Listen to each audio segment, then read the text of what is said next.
last year I taught 7th grade, and my middle school students analyzed Spore for scientific concepts. They picked out what concepts of evolution were missing from the game Spore and created a log of their findings. And the discussion that took place really was amazing. The students couldn't say enough. They were actually arguing about science to the point where I had to jump in and mediate quite a bit. And the interest just went through the roof. And they scored very well on their standards of learning test at the end of the year also. And so I realized that gaming was an excellent tool to prompt discussion and to reinforce concepts. We used it at the end of a unit about evolution. And when I saw this contest, I now teach 10th grade, and I realized that this was a perfect way to continue that process. And it was an extension to Spore, where in this case, students can analyze Spore, continue that discussion on a 10th grade level, so in more depth, and then also extend their knowledge by synthesizing new material in Spore GA, which really takes learning beyond what you typically see in a school.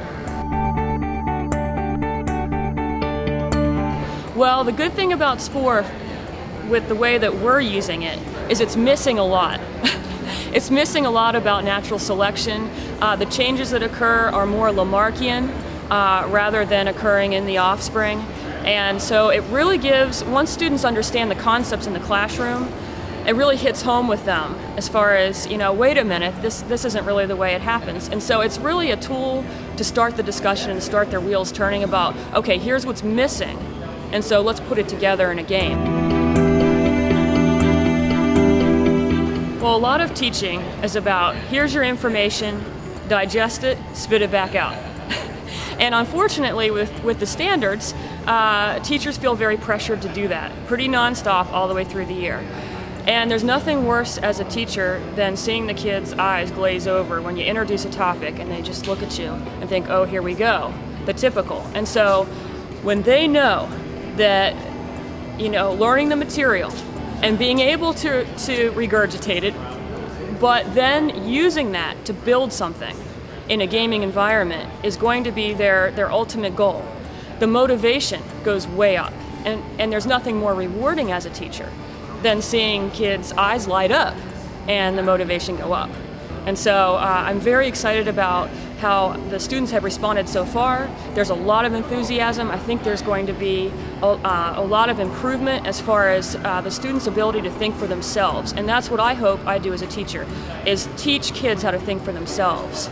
And so I think that's my goal. And also I would like to assess, come up with a way to assess how well this works. And so I'm hoping to collaborate with other organizations to do so.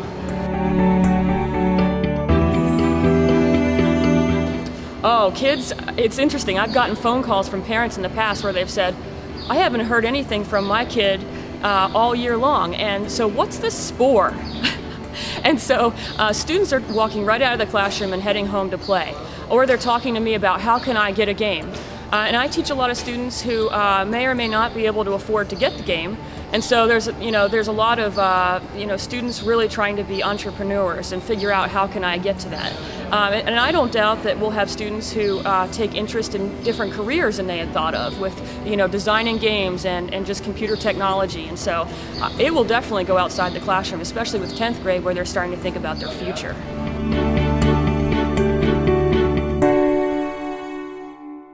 You don't see failure. I don't see failure when it comes to gaming.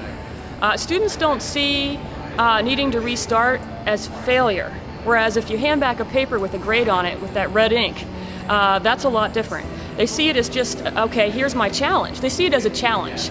And that's another goal of teaching, is when things don't work out, don't see it as a failure, see it as an opportunity. And so that's what gaming does. It changes failures to opportunities.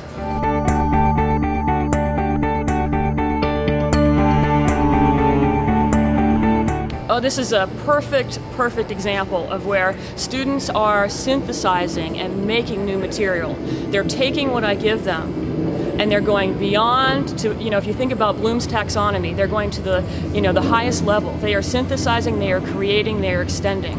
And so, they're going to take their knowledge about evolution. I have a feeling about many different biological concepts by the time we start really building our games.